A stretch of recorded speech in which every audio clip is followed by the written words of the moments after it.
Emmanuel Macron देखिए साहब, Venezuela के लोग बहुत खुश होंगे क्योंकि उन्हें आज तानाशाही से मुक्ति मिली है। ये ऐसा आदमी है, ढपली आदमी है, जिधर देखता है पलट जाता है, कभी अमेरिका के विरोध में रहता है, कभी अमेरिका के समर्थन में आ जाता है। अब ये देख रहा है कि अमेरिका ने कुछ बड़ा कर दिया है तो बेहतर है बच्चों भाई की तांगे में बैठ जाओ, क्योंकि तेल निकालेंगे तो सब में बटेगा।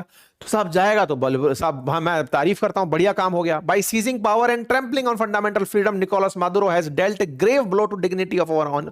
और ये सब लोग अब इस तरह के वो बन रहे हैं कि इसको हटा करके बहुत बढ़िया किया अमेरिका ने वेनेजुएला की जनता को तनाव से मुक्त कर दिया है, डिक्टेटरशिप से मुक्त कर दिया है। तो भाई साहब अमेरिका ने जो किया, दुनिया में बहुत सी जगह ऐसा हो रहा है। अमेरिका आए और आकर के दुनिया में जितनी भी जगह ऐसी सत्ताएं लग रही हैं उसे, जहां जहां पर जनता पर बहुत ज्यादा सत्ताएं जुल्म ढा रही हैं, उन्हें एक एक करके हटाए। सबसे पहले नॉर्थ कोरिया से तानाशाही हटाए, सबसे पहले लुकाशेंको को हटाए। ये वो लोग जिन्हें दुनिया खुलेआम देख रही है कि ये इस तरह से, और तो और अमेरिका यूक्रेन के लिए परेशान क्यों हो रहा है, सबसे पहले जेलेंस्की को हटाए। अगर इतने लोगों की मौत अमेरिका को दुखी करती है तो जेलेंस्की को उठा के ले जाए, एक दिन वहीं बैठा के रख ले अमेरिका में, बैठ जाए यहां पे, तेरे चक्कर में यूक्रेन के इतने लोग मर रहे हैं। पर ऐसा तो नहीं हो रहा। पर ठीक है, यूके के प्राइम मिनिस्टर बड़े ही परेशान, क्योंकि यूके बात तो करता है मानवाधिकार की। आजकल जब से सेकेंड वर्ल्ड वॉर से बाहर निकल कर आए हैं तब से आदर्श देश बन चुके हैं। अब ये चाहते हैं कि दुनिया में मानवाधिकार की बात हो, यूएन की बात हो। इनसे पूछा गया कि हाँ सर क्या चल रहा है, बोले मुझे नहीं पता है भाई, मुझे कुछ बताया ही नहीं गया है, मैं पहले पूरी जानकारी लूंगा फिर बताऊंगा। बोले सर आपके देश में ही आपके कुछ मंत्री अमेरिका की, मतलब आपके देश में ही आपके यहाँ के कुछ सांसद अमेरिका की इस कार्रवाई की निंदा कर रहे हैं, क्या कहेंगे आप? बोले मुझे कोई जानकारी ही नहीं है। कीर स्टारमर कहते हैं कि मैं लंबे समय से समर्थक रहा हूं वेनेजुएला के अंदर सत्ता परिवर्तन का, हम इंटरनेशनल लॉ और ह्यूमैनिटेरियन ग्राउंड की बात करते हैं। अरे कौन सी बात कर रहे हो भाई, कोई तरीके से। और तो और जो आसपास के देश है छोटू मोटू टाइप के, टोबैगो त्रिनाद तरीके के, वो तो हाथ खड़े करते हैं भाई वेनेजुएला वालों, अपना कोई भी हाथ नहीं था इसके अंदर। कमला हैरिस ने क्या कहा, अपोजिशन क्या कह रहा है अमेरिका का, तो अमेरिका के अपोजिशन की बात आपको सुननी चाहिए। कमला हैरिस जो ट्रंप के खिलाफ चुनाव लड़ी थी, उनका कहना है कि जो ट्रंप ने किया, ये अमेरिका को लग रहा होगा, ट्रंप को लग रहा होगा कि उन्होंने बहुत बड़ा काम कर दिया। वास्तविकता में उन्होंने फिर से अमेरिकियों के लिए एक मुसीबत खड़ी कर दी है। अब आप पूछिए वो कैसे। कमला हैरिस का कहना है कि ये जो कार्रवाई इन्होंने की, इससे आने वाले समय में वेनेजुएला में एंटी अमेरिकी सेंटीमेंट और बड़ा बनेगा। ट्रंप जिसे अमेरिका के लिए बहुत बड़ा काम बता रहे हैं, आज जो हुआ वो आगे भी होगा। अमेरिका के खिलाफ जो कंपनियां, अमेरिका की कंपनियां, तेल कंपनियां जाकर के जो वेनेजुएला में काम करेंगी, क्या आने वाले समय में वेनेजुएला समर्थक या वेनेजुएला के लोग अपने राष्ट्रपति के निकल जाने पर सेम ऐसा ही बदला फिर से नहीं ले लेंगे? ये इस तरह की बात क्यों कह पा रही हैं? क्योंकि उन्होंने अफगानिस्तान में तालिबान का हाल देख लिया।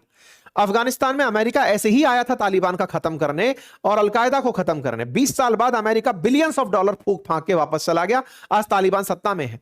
किसी भी प्रकार से सत्ता को इस तरह टॉपल कर देना, ये कमला हैरिस की नजर में सही नहीं है। कमला हैरिस की नजर में सही नहीं है। और ऐसे ही न्यूयॉर्क में जो मेयर बन रहे हैं जोहराम मदनानी, मदनानी साहब ने भी ट्रंप के इस कार्रवाई का विरोध किया और उन्होंने कहा कि इससे हिंसा और बढ़ेगी। वेनेजुएला के लोगों के अंदर अमेरिकन के खिलाफ हिंसा और अमेरिका में वेनेजुएलन्स के खिलाफ हिंसा पनपेगी, हम उसके खिलाफ है। तो अमेरिका के अंदर अपोजिशन ट्रंप की इस एक्टिविटी का विरोध कर रहा है और वो सब तरह से।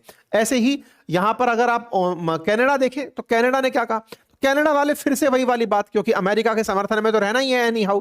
तो ये जितने भी तेल कंपनियों वाले देश हैं, ये तेल निकालने अब पहुंच जाएंगे, इसलिए अमेरिका का समर्थन दे रहे हैं।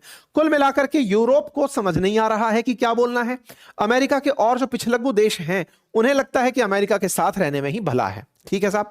ईरान का बयान आता है, ईरान इसका पुरजोर विरोध करता है, यूएन से कहता है कि अरे तुम कहां चले गए, एक देश के ऊपर से इस तरह सत्ता परिवर्तन हो गया। तो भाई साहब लोगों का कहना है कि बेटा अगला नंबर ईरान वालों तुम्हारा ही है। फिर बात आती है ब्राजील के लूला की। भाई साउथ अमेरिका में बैठा हुआ देश है, लूला इसके विरोध में आ जाते हैं कि ये क्या चल रहा है, जो हुआ है ये बिल्कुल गलत है, होना भी चाहिए लूला साहब आपको। इसी प्रकार से president republic of Colombia, Colombia वही वाले कौन से जिन्होंने अभी थोड़ी देर पहले कोकेन के ऊपर बयान, मतलब जिन्होंने अमेरिका का विरोध कर दिया था उठाते ही, तो ये इनको ट्रंप धमका दिए। तो फिर ये अब पूरी तरफ से अपने बॉर्डर पे सिक्योरिटी लगा के बैठे हैं कि साहब कुछ भी नहीं होना चाहिए, हम सबसे सेव हैं। इसी तरह से साहब चाइल्ड जो यहाँ पे, मतलब साउथ अमेरिकी जितने भी देश हैं, वो वहां पर या तो कंसर्न जाहिर कर रहे हैं या फिर विरोध कर रहे हैं। ठीक इसी प्रकार से अब मजा आता है इजराइल को। इजराइल कहता है कि सुन लो बेटा, ईरान वालों तुम समझ लो तुम्हारे साथ क्या होगा नेक्स्ट, क्योंकि इन्हें तो असल में केवल ईरान के साथ खेला करना है। देखो इजराइल छोटा अमेरिका है और वो क्या करेगा, अब वो खैमनेई के साथ यही खेला खेल सकता है। किसी भी दिन गए सुरक्षा असल मायने अब ईरान को बढ़ानी पड़ेगी। हो सकता है एक दिन खैमनेई को उठा करके ऐसे ही इजराइल ले जाया चला जाए। Regime in Iran should pay close attention to what is happening in Venezuela, कि ईरान वालों खुद संभल के रहना, कुछ भी हो सकता है, बिल्कुल साहब कुछ भी हो सकता है। अब रूस के समर्थन में रहने वाला जो बेलारूस है वो बोलता है कि हम अमेरिका की इस कार्रवाई की निंदा करते हैं। मैक्सिको की सरकार बोलती है कि यह क्षेत्रीय स्थिरता को संकट में डालने जैसा है, हम एक तरफा कार्रवाई को नहीं स्वीकार कर सकते। मैक्सिको ऐसा क्यों बोल रहा है, इसके पीछे की कहानी क्या है? आप सभी जानते हैं कि मैक्सिको अमेरिका में एनी टाइम चरस बोए रहता है, क्योंकि मैक्सिको से तो होकर के सारा ड्रग्स जाता है, और मैक्सिको को कई बार ट्रंप धमका चुके हैं। अब मैक्सिको को ट्रंप कई बार धमका चुके हैं, ऐसे में गलती से कभी मैक्सिको को भी अमेरिका कह दे कि ये तो ग्रेट अमेरिका है, लो पकड़ लिया इसको भी, तो ऐसे में मैक्सिको इस कार्रवाई की निंदा कर रहा है। इसी प्रकार से दुनिया भर के क्यूबा जो है वो कह रहा है कि हम तो पूरी तरह खून बहा देंगे साहब, वेनेजुएला वालों तुम तैयार तो हो जाओ, हम तुम्हारे साथ हैं। अच्छा, अब लोग क्यूबा की बात क्यों सुने? क्यूबा की बात इसलिए सुननी चाहिए क्योंकि ये वो देश है जिसने एक बार अमेरिका को बिल्कुल इस तरह अड़ा दिया था, मिसाइलें खड़ी कर दी थी। क्यूबन क्राइसिस बोलते हैं, उसके ऊपर हमने डिटेल एक सेशन किया हुआ है, देखिएगा अंकित इंस्पायर इंडिया पर आप डाल करके अंकित अवस्थी लिखकर क्यूबा क्राइसिस सर्च करिएगा। वो फिर से वेनेजुएला के समर्थन में आकर खड़ा हो गया। तो कुल मिलाकर के दुनिया बट तो रही है लेकिन कुछ हो नहीं रहा है। मैक्सिको की तरफ से बकायदा यूएन के चार्टर को लिख करके कहा गया है कि the member of the organisation in their international relation shall refrain from the threat or use of forces against the territorial integrity and political independence of any state or in any other manner inconsistent with the purpose of the United Nations। United Nations के बारे में ही पूछा जा रहा है कि हे United Nations तुम कहां चले गए? तुम्हारे आर्टिकल 2 पैराग्राफ 4 के चार्टर में लिखा हुआ है, ये चार्टर ऑफ यूएन के अंदर, कि कोई भी देश किसी दूसरे देश के साथ ऐसा खेला नहीं खेलेगा, तुम कहां गए? तो यूएन कहां चला गया, ये बड़ा सवाल है।